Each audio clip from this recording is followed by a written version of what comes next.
ঘূর্ণিঝড় মন্থায় সতর্ক বাংলা, ধেয়ে আসছে তীব্র শক্তিশালী ঘূর্ণিঝড় মন্থা। আজ সন্ধে বা রাতেই অন্ধ্রপ্রদেশে ল্যান্ডফল হবে। অন্ধ্রের মছলিপত্তনম এবং কলিঙ্গপত্তনমের মাঝে ল্যান্ডফলের সময় গতিবেগ ঘন্টায় 110 কিলোমিটার। আরও একবার আপনাদেরকে জানাবো, আরও একটি ঘূর্ণিঝড় এবং এই ঘূর্ণিঝড়ের নাম মন্থা। ধেয়ে আসছে তীব্র শক্তিশালী ঘূর্ণিঝড় মন্থা। বৃহস্পতিবার পর্যন্ত মৎস্যজীবীদের সমুদ্রে যেতে নিষেধ করা হয়েছে। ঘূর্ণিঝড় মন্থায় সতর্ক বাংলার উপকূলও।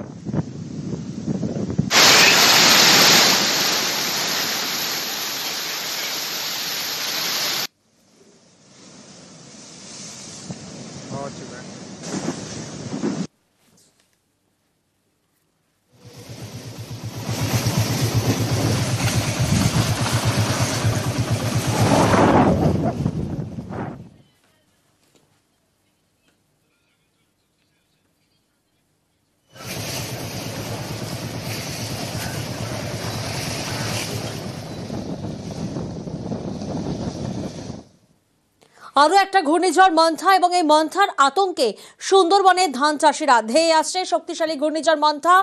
বাংলার উপকূলে বৃষ্টি, ঝোড়ো হাওয়ার শঙ্কা। ধান পাকার সময় ঝড় বৃষ্টিতে আতঙ্ক। উপকূলে ধান চাষে ক্ষতির আশঙ্কা রয়েছে। বিশ্বজিৎ প্রতিনিধি আমাদের সঙ্গে রয়েছেন। বিশ্বজিৎ, কিভাবে চাষিরা মোকাবিলা করবেন, তারা কি ব্যবস্থা নিচ্ছেন? হ্যাঁ দেখো, এই উত্তর কিন্তু এই মুহূর্তে পাওয়া সম্ভব নয়। কারণ যেমন এই যে ঝড়ের যে আশঙ্কা করা হচ্ছে, সেটা যেমন সুন্দরবনবাসী যেমন আতঙ্কিত, সেরকম কিন্তু সুন্দরবন এলাকায় যারা ধান চাষ করে মূলত তাদের ধান কিন্তু পাকার সময় এসে গিয়েছে, শীষ এসে গিয়েছে। তারা যেটা মনে করছে যে এই মুহূর্তে যদি বৃষ্টি হয় এবং বৃষ্টির মাত্রা বেশি থাকে, জল জমে যায়, তাহলে কিন্তু মাঠের ধান মাঠে পড়ে থাকবে, একটাও ফসল তারা কিন্তু বাড়িতে তুলতে পারবে না, এমনটাই কিন্তু মনে করছেন। এবং সেই কারণে তারা রীতিমতো কিন্তু একটা উৎকণ্ঠার মধ্যে রয়েছে। তারা যেটা মনে করছে এই মুহূর্তে ধান আর কিছুক্ষণ, আর কিছু সময় বাদে, হয়তো আর একটা মাসের মধ্যে ধান তোলার সময়, এবং এই শেষ মুহূর্তে যদি বৃষ্টি হয় তাহলে কিন্তু চরম ক্ষতির মুখে পড়তে হবে সুন্দরবনের এই প্রান্তিক এলাকার এই সমস্ত যারা চাষি রয়েছে।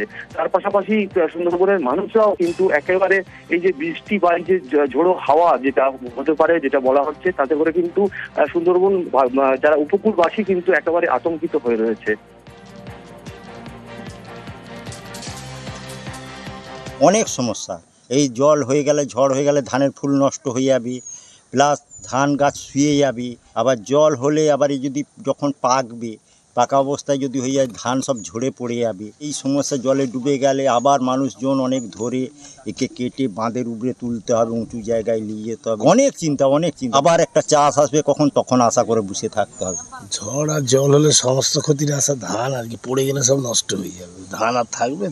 জল হলে ধান ডুবে যাবে। এখন ধানের মাথা ভারী হয়ে গেছে, জল হলেই মাটিতে শুয়ে পড়বে, সে বলে ধান নষ্ট হয়ে যাবে।